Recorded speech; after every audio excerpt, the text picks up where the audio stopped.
Hello everyone, and welcome to the #1 stop for entertainment news and reviews. That's right, you're watching The Real Deal. I'm your host, Stephanie Bristow, and have we got a show for you.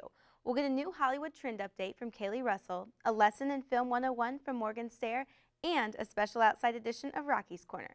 But first, let's begin as always with Hollywood headlines, courtesy of Ryan Sexton. What's happening in Hollywood, Ryan? Well, Stephanie, Shame is a new film opening December 2nd, and it could be the first film to legitimize the MPAA's NC-17 rating. The story involves the life of a sex addict whose secrets spiral out of control when his sister moves in with him. Starring Michael Fassbender of X-Men First Class and Oscar nominee Carey Mulligan, Shame is generating tons of positive buzz. Unlike Blue Valentine, that repealed its NC-17 rating to get an R, Shame isn't ashamed of its rating and could possibly lead other upcoming films in the same direction. In other news, James Bond fans can rejoice as it seems the third Daniel Craig outing will finally get the impressive spy gear he used to be known for. Skyfall, the 23rd James Bond feature, has cast Ben Whishaw to play the iconic Gadget Master Q in the new film. He'll play the youngest Q to date, following Desmond Llewellyn, who played Q in 17 Bond films. In other spy franchise movie news, Jeremy Renner has opened up about the character he will be playing in the fourth Jason Bourne film, The Bourne Legacy. Although Jason Bourne will not be appearing in the film since Matt Damon has opted to sit this one out, the fourth Bourne movie will still exist in the franchise mold. Renner says he will be playing Aaron Cross, but that the character will have a lot of different names. Time will tell if audiences are open to a Bourne movie without Jason Bourne. That's it for Hollywood headlines. Back to you, Stephanie. Great scoop, Ryan. Now that we know what's happening in the film industry, let's turn our attention to music. Here with the latest news is Aaron Cromer. Aaron? Thanks, Stephanie. The Rolling Stones will meet next month to decide how to commemorate their 50th anniversary. Hopefully, Keith Richards and Mick Jagger can put aside their differences after Richards' scathing memoir last year strained the duo's relationship. The scale, material, and venues of a possible tour all seem dependent on their cooperation. Rolling Stone magazine named their 100 greatest guitarists list once again.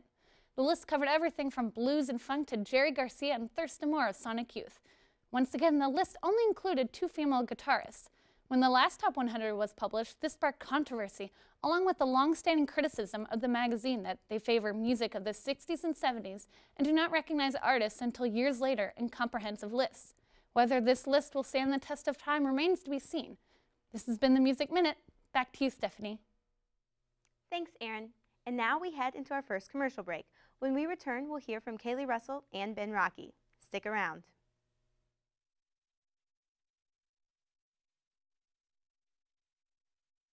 I, Edward Cullen, take you, Bella Swan. For better or for worse. To love. To cherish. As long as we both shall live. The biggest event in Hollywood history. The Muppet Spectacular! That is awesome! There's just one problem. I'm gonna shoot straight. You guys aren't famous anymore. Yeesh. I wish she'd shot a little more curvy. Happy Feet 2. Yes, indeed! What's a best friend for if you cannot bring a daddy and his boy together? Come on, you're beautiful. Only on the outside. That's not Arthur! I'm Arthur! He's not the son of Santa. Santa doesn't exist! And he's gone out anyway. Santa! Dad! It's my dad! My life has taught me happy endings only happen in the movies. The story's not over yet. You go!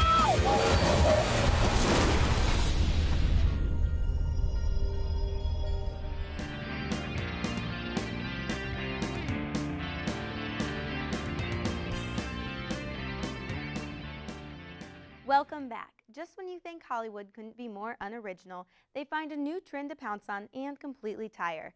Here with the details of one such trend is Kaylee Russell. Kaylee? Thanks, Stephanie. Once upon a time, thousands of years ago, fairy tales were created. From Hans Christian Andersen to the Brothers Grimm to Disney, fairy tales have been around for centuries.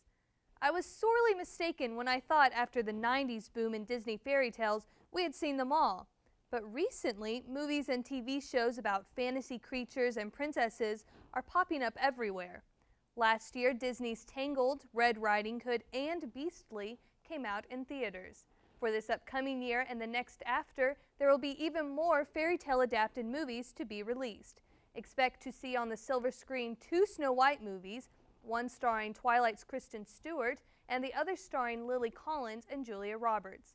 Hansel and Gretel, The Little Mermaid, Pinocchio, The Wizard of Oz, starring Mila Kunis and James Franco, and The Hunchback of Notre Dame. Whew, that about covers the majority of them. So why has this trend become so popular? If I had to guess, it would be because the audience loves fantasy. Movies like Twilight, Harry Potter, Alice in Wonderland, Chronicles of Narnia, and Pirates of the Caribbean have been really successful. Plus, new technology has made it possible to show fantasy in interesting and different ways without using two-dimensional cartoons. So if you asked me 10 years ago what the first thing that popped in my mind was when I heard the word fairy tale, I would have said Disney. Back then, fairy tales were about good winning out over evil, the hero rescuing the damsel in distress, and everyone living happily ever after. That's a very simple plot line. But now we've gotten a little more complex and darker. Hans Christian Andersen and the Brothers Grimm's fairy tales did not always have a happy ending. They wrote about dark twists that have ambiguous moral themes. These are the kind of fairy tales that are really popular right now. For example, in Red Riding Hood and Snow White and the Huntsman, the princess and damsel in distress are more independent and empowered than their Disney counterparts. In The Little Mermaid, which will be in development next year, there will be murders and self-sacrifice to gain a human soul. In Pinocchio, which is set to be released in 2014, the scriptwriter Guillermo del Toro said he wanted the movie to be, quote, more surreal and slightly darker than what we've seen before. For example, the Blue Fairy is really a dead girl's spirit. There are also 2 TV shows that premiered this season about fairy tales, NBC's Grimm and ABC's Once Upon a Time. Grimm is a police show that reimagines the Brothers Grimm's fairy tales as if they had actually existed. Once Upon a Time is about fairy tale creatures put into the present day by a spell with no recollection of their past life. This show was written by part of the writing staff of the hit show Lost. The fairy tale trend has definitely taken off, but these fairy tale adaptations are more aligned with the stories of Brothers Grimm than Disney. They show that good doesn't always win out, and princesses and creatures don't always get their happy endings. It's an interesting trend and one to watch out for in the next couple of years. Thanks, Kaylee.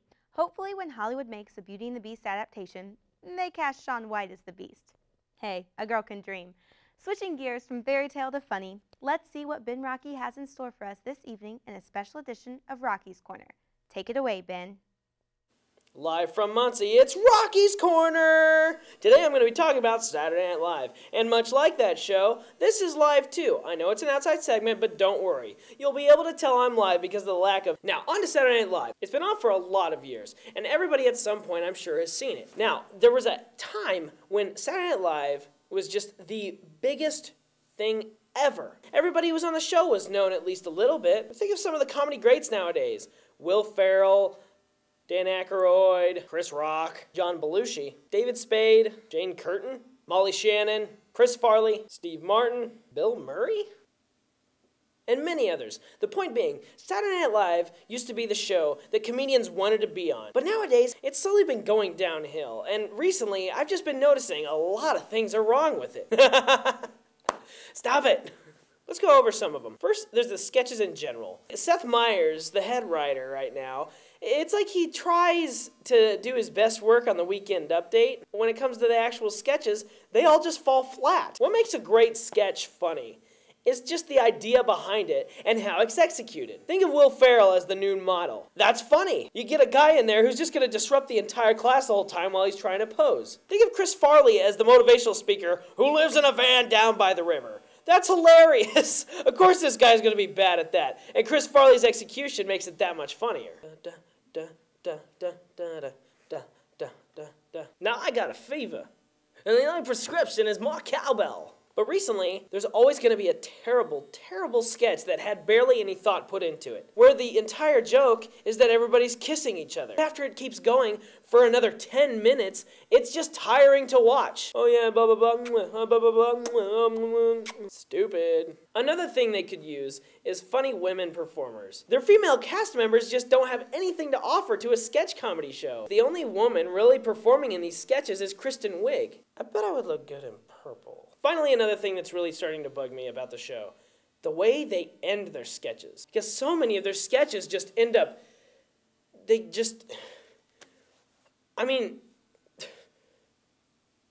before you know it, you're not even sure if the sketch ended or not. And it's like, whether or not a sketch is funny or not, what is the audience really going to remember after it's over? The last thing they heard, that's what they're going to remember. There is some great talent on this show. Bill Hader's great. Taran Killam is a great impressionist, as is Jay Pharoah. And I'd be lying if Andy Samberg didn't make me laugh a lot of the time. But all in all, they really need to start stepping it up. Because compared to what the show used to be, it's just not cutting it. I hope you enjoyed this live but outside segment of Rocky's Corner. Back to you. It's gonna take a lot to drag me away from you. There's nothing that 100 men or more could ever do. I bless the Stephanie. Thanks, Ben. Lorne Michaels, I know you were watching and I hope you took notes. Unfortunately, we have to part ways again because it's time for another commercial break. But when we come back, we'll get a lesson in filmmaking and hear Molly Raker's choice of last week's best TV episode of the week. Don't move a muscle.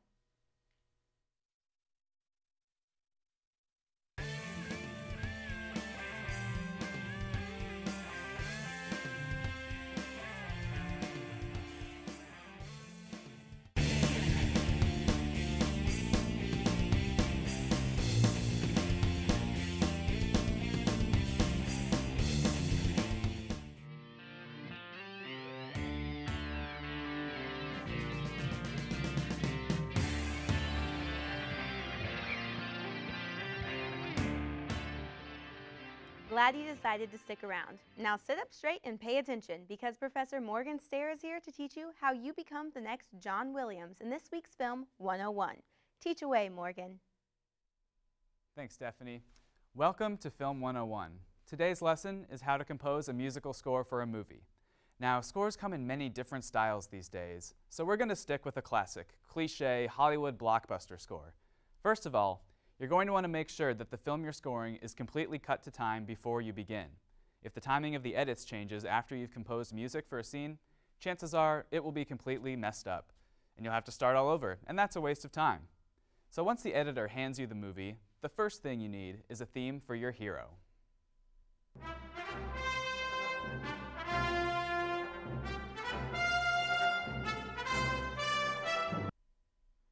The keys to a good hero theme are catchiness, versatility, and that's it. Catchiness so that the viewer can remember it, and versatility so that the theme can be reprised later in different keys, tempos, and moods. For instance, if the hero's in trouble, sneak that theme into a frantic action piece. The audience immediately knows how they're supposed to feel, and they don't even realize it. The next thing you need is a theme for your villain.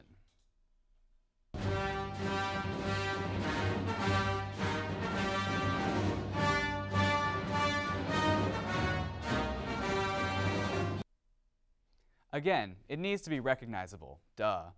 Normally, the villain's theme will be in a minor key because minor simply sounds eviler than major. Now here's an exclusive advanced scoring tip. Don't limit yourself by only playing the villain's theme when the villain is physically present in the scene. You can use it when the villain might be close by, or even if the good guys are just sitting around talking about the villain.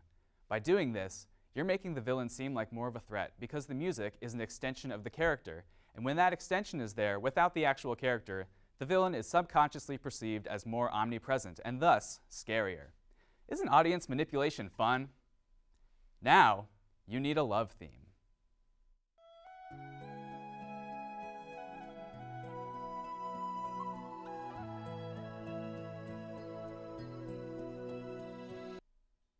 It's fair to say that the majority of movies out there contain some sort of love story. When the two love interests first meet each other, it's a smart idea to implement that love theme. But wait, hold back. Play an underdeveloped version of it to reflect the way their relationship is at this point. As they get to know each other better, start to flesh that theme out a little more, up until that magic moment when they share their first kiss. That's when you blast that triumphant anthem of mutual affection in its full, unabashed, unbridled glory. So those are the three big ones, the hero, the villain, and the love. But there are so many more things that you can assign themes to. Locations, minor characters, something that keeps reoccurring, and so on. You just have to decide which things deserve their own theme. If this character or thing doesn't add a whole lot to the story, don't give them a theme. Ration your ideas, because thinking of original melodies is hard. There's a reason you've never heard Seamus Finnegan's theme or the Starship Enterprise bathrooms theme. Well, I hope you learned something new about film music today. I'm Morgan Stair, and this has been Film 101. Class dismissed. Back to you, Stephanie. Thanks, Morgan. Now that we've been schooled on how to score a film, let's see what Molly Raker can teach us about the best in television in Molly's episode of the week. Who have you named the winner, Molly? Thanks, Stephanie. Now, last week was Thanksgiving, so not many shows were new, although there were 6 out of like the 15 I watched that were new. So since there were so few, I'm going to tell you how I picked my episode of the week.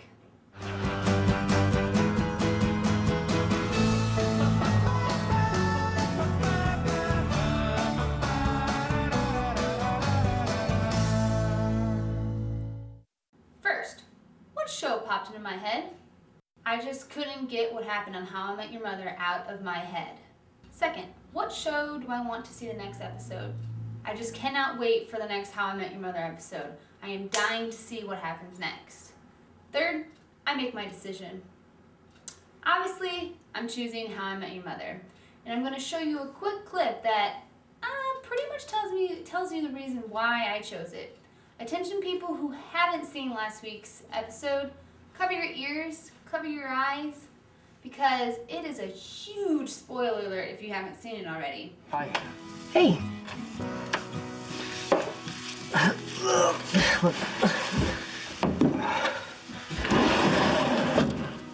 We still friends? Hope so.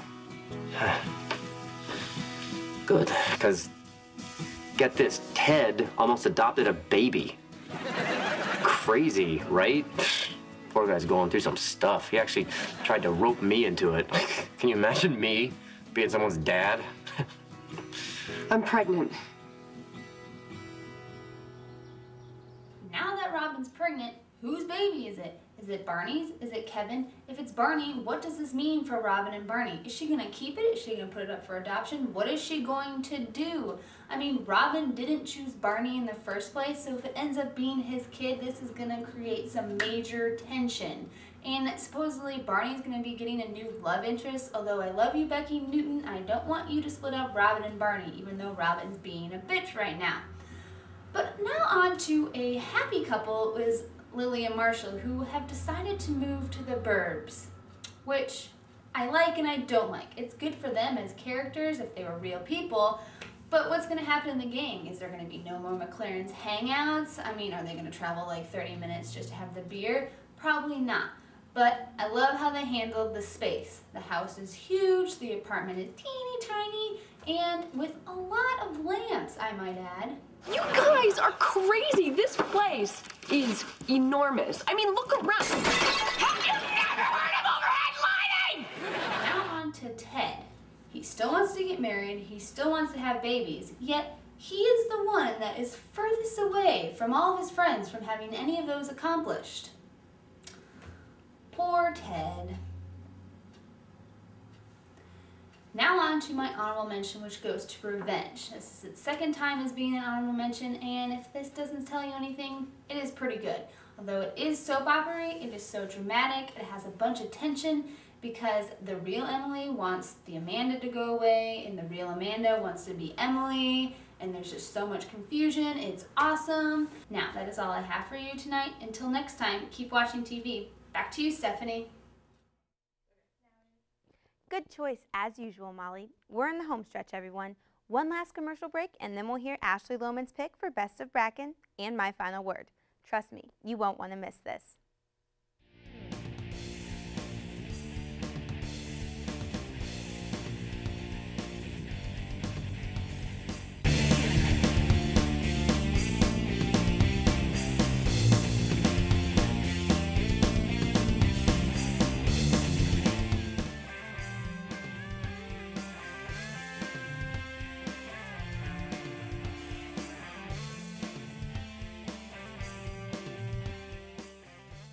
Welcome back. It's time for the Real Deal staple you know and love. That's right, Best of Bracken, and it's being brought to you by Ashley Lohman. What have you chosen, Ashley?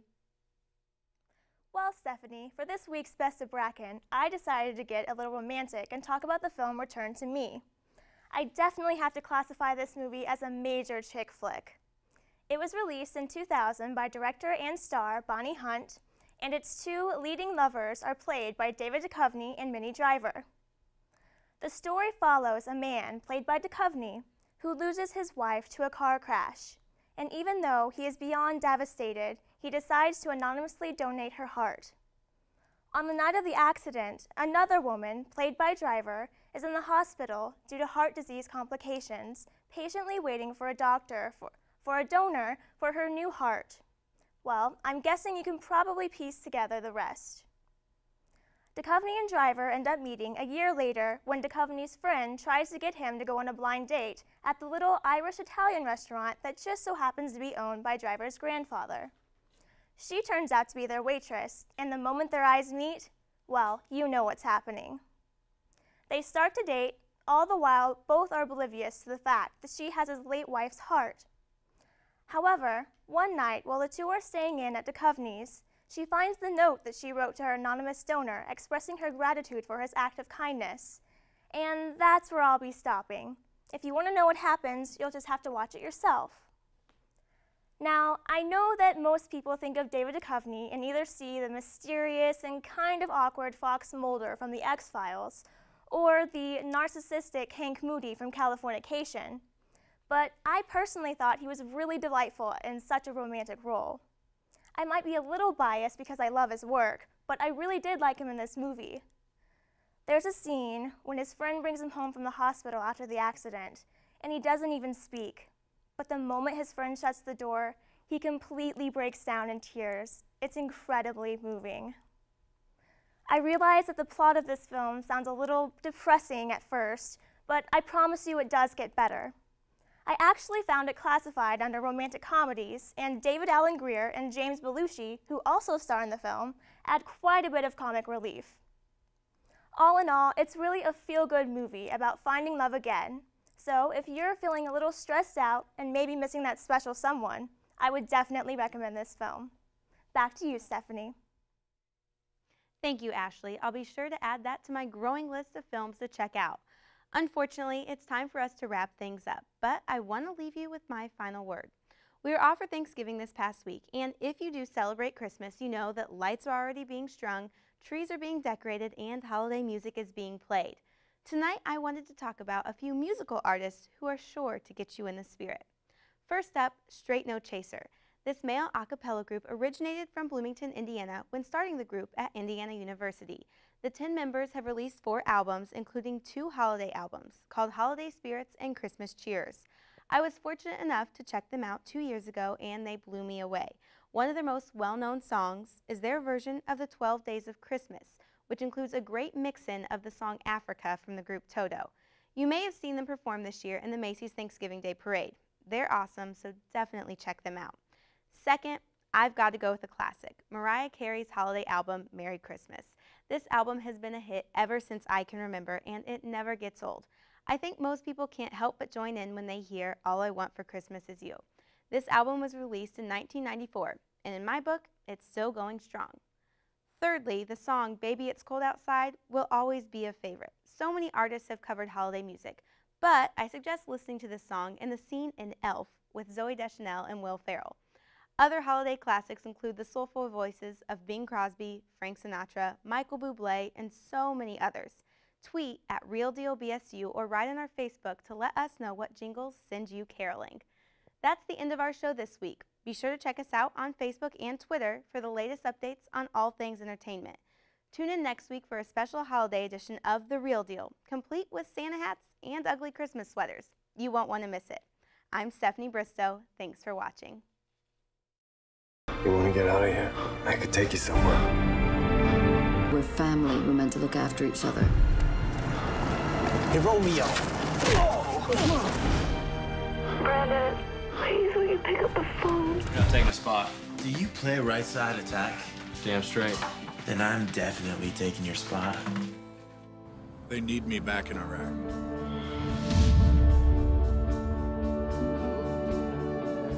I know everyone faces hardship in life. It just seems like some people are actually made stronger by it.